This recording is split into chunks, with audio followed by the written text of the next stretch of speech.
From last 2 days, we have solved the problem of retirement. In the given problem, Nilima is retired. Now we are going to prepare the new firm's balance sheet. After the retirement of Nilima, how it is the balance sheet? Now we are going to prepare it. How it is to be prepared? The old balances of asset and liabilities must be recorded on the balance sheet first.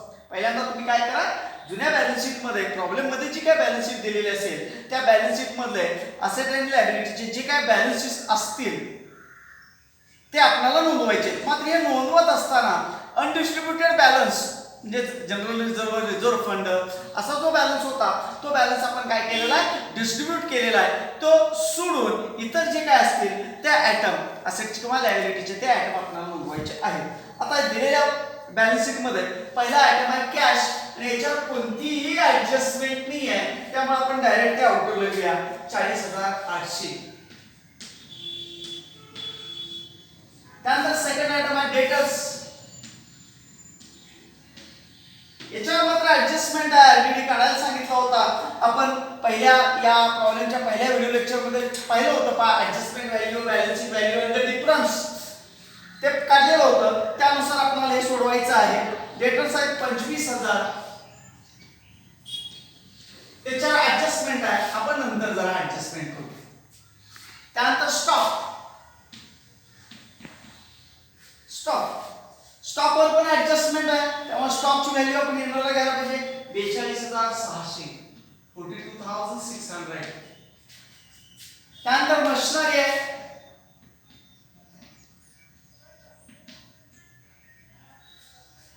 मशिनरीवर सुद्धा adjustment आहे, त्यामुळे तीही इनरला घ्यायला पाहिजे. Old value आहे 1,17,400. Adjustment आहे त्यामुळे course होईल. त्यानंतर आहे फर्निचर. याच्यावर सुद्धा ऍडजस्टमेंट आहे फर्निचर, त्यामुळे इनरला घेतलं पाहिजे. बॅलन्स शीटची व्हॅल्यू आहे 98,000, 98,000 ऍडजस्टमेंट असणार. लास्ट आयटम आहे बिल्डिंग आणि बिल्डिंग वरती मात्र कोणतीही ऍडजस्टमेंट आपल्याला निदर्शनाला येत नाही. बिल्डिंग वरती कोणतीही ऍडजस्टमेंट आपल्याला निदर्शनाला येत नाही, त्यामुळे बिल्डिंग डायरेक्ट आउटरला जोडू. असेल ऍडजस्टमेंट तर इनरला घेऊया, नसेल तर मात्र ते आउटरला घेतलं पाहिजे. बिल्डिंग आहे 2,24,400, 2,24,400. सॉरी 2,24,400 नाही. त्यानंतर क्रेडिटर्स, लायबिलिटी साइडला, असेट साइडला आपली आता संपलेली आहे ओल्ड बॅलन्स शीट मधली. क्रेडिटर्स बघूया लायबिलिटी साइडला. आणि क्रेडिटर्स वरती ऍडजस्टमेंट आहे. क्रेडिटरची व्हॅल्यू डिक्रीज झालेली होती, त्यामुळे इनरला घेतलं पाहिजे 47,400 लेस. किंवा एक ओळ सोडूया आपण, काय ऍडजस्टमेंट असेल तशी करूया. त्यानंतर बिल्स पेएबल, याच्यावर कोणती ऍडजस्टमेंट नाही आहे, ही लायबिलिटी आहे तशी आपल्याला आउटरला घ्यायला पाहिजे 24,400.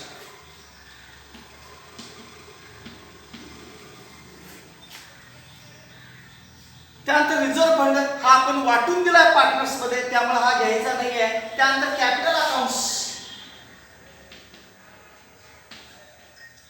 हे कॅपिटल अकाउंट्स आपण घेत असताना दोनच पार्टनरचे घेतले पाहिजेत. कारण का, तिसरा जो निलिमा नावाचा पार्टनर होता तो रिटायर झालाय, त्यामुळे दोनच पार्टनरचे कॅपिटल अकाउंट्स आपल्याला घेतले पाहिजेत. आणि हे मात्र घेताना आपण जे कॅपिटल अकाउंट वर त्यांचे बॅलन्सेस काढलेले आहेत ते आपल्याला घेतले पाहिजे.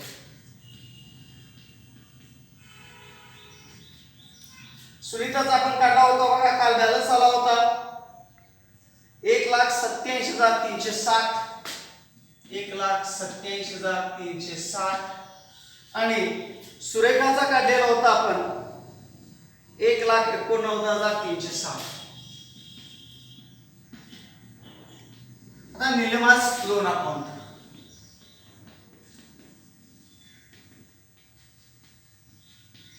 हे निलिमास लोन अकाउंट का तर ऍडजस्टमेंट मध्ये तसं सांगितलं होतं तिचा जो काय बॅलन्स येईल तो आपल्याला तिच्या लोन अकाउंटवर ट्रान्सफर करायचा आहे म्हणून तिचा बॅलन्स तो लोन अकाउंटचा होता 1,80,240 1,80,240.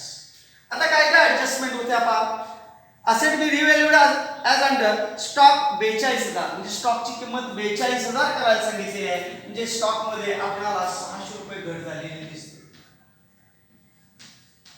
लेस डिक्रीज 600 रुपये डिक्रीज झाले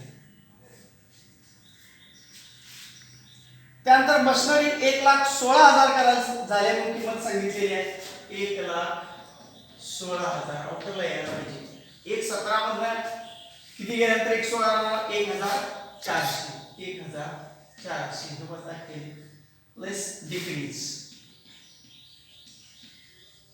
घट झालेली तिची फर्निचर 98 होतं 95 झालंय 95,000 आउटरला म्हणजे 98 होतं 95 झालं म्हणजे 3,000 रुपये डिक्रीज झाली लेस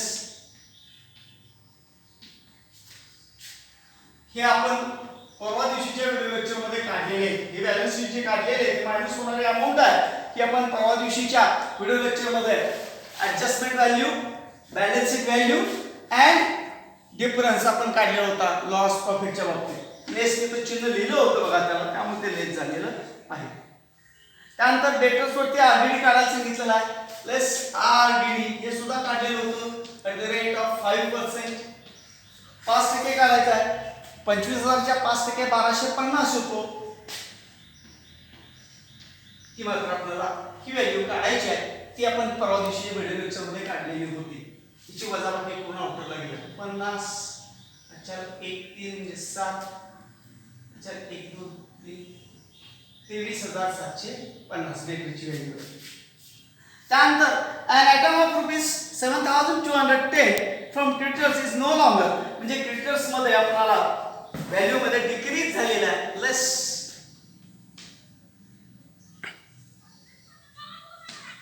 क्रेडिटरची किंमत कमी झालेली आहे 7,210 चे क्रेडिटर्स इथून पुढे आपल्याकडे मागणार नाहीये ते द्यायचे नाहीये ती तेवढी वजाबाकी करून आपण क्रेडिटची ऍक्च्युअल व्हॅल्यू बॅलन्स शीटच्या आउटरला घेऊया ॲव्हरेज साईडला 7,210 90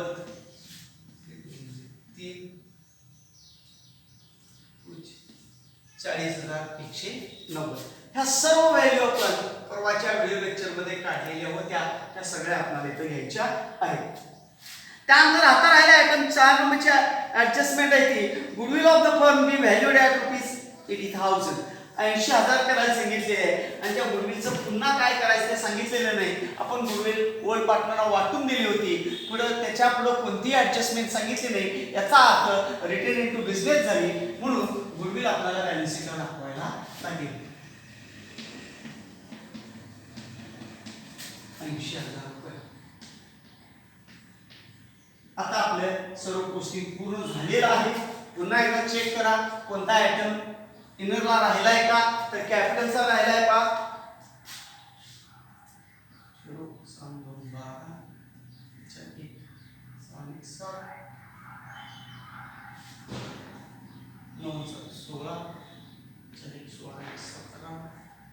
3,76,720 पुन्हा एकदा चेक बेरीज करा एका वेळी बेरीज करून चालत नाही चुकणे शक्यता असते 12,2 अच्छा 1 3 3 6 1 7 7 9 16 6 अच्छा 1 8 9 16 1 17 17 7 अच्छा 1 1 2 3 अशा पद्धतीने 3,77,220 कोणताही आयटम आता इनरला राहिलेला नाहीये आता आपल्याला यांची बेरीज करायची आहे बॅलन्स शीट टॅली होईल असं वाटतं बॅलन्स शीट टॅली झाल्यानंतर आपल्याला निश्चित लक्षात येईल की बाबा आपण जे काय सोडवलेलं आहे ते बरोबर आहे किंवा नाही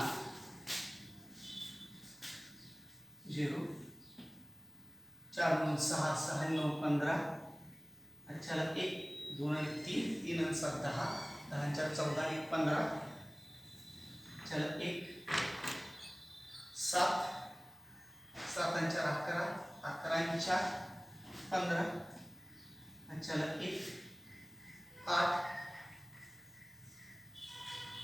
8 आणि 2 10 चला एक चुका लागली 1 मिनिट 4 चुकीच्या ठिकाणी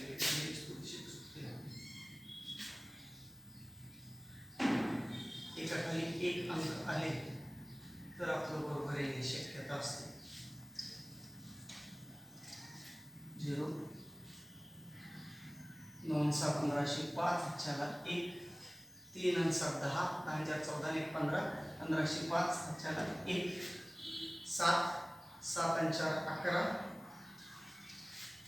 1101 चला 1 8 आणि 1 9 आणि परत चुकत्या अंक चुकाला आहे 0 9 6 15 चला 1 7 आणि 3 10 10 14 1 1505 चला 1 6 आणि 7 7 आणि 4 11 1 चला 1 9 9 16 16 आणि 2 18 18 आणि 4 22 अशी 2 चले 2 2 आणि 3 3 3 आणि 3 6 6,21,550 मला वाटतं 6,21,550 ही आपली बेरीज बरोबर येते या ठिकाणी बघूया 0 5 7 आणि 8 15 चले 5 5 10 10 16 16 2 18 18 3 21 21 1 चले 2 10 2 12 12 9 21 22 26 28 28 आणि 4 32 32 अशी 2 चले 3 3 2 5 5 आणि 6 6,21,550 अशा पद्धतीने आपण सोडवलेली बॅलन्स शीट टॅली झालेली आहे याचा अर्थ आपण सोडवलेला प्रॉब्लेम करेक्ट आहे पहा न्यू फर्म बॅलन्स शीट असं वर लिहिलं पाहिजे ज्या दिवशी रिटायरमेंट झाली त्या दिवशीची तारीख तिथे लिहिली पाहिजे याचाच अर्थ की न्यू फर्मची बॅलन्स शीट होऊ शकते धन्यवाद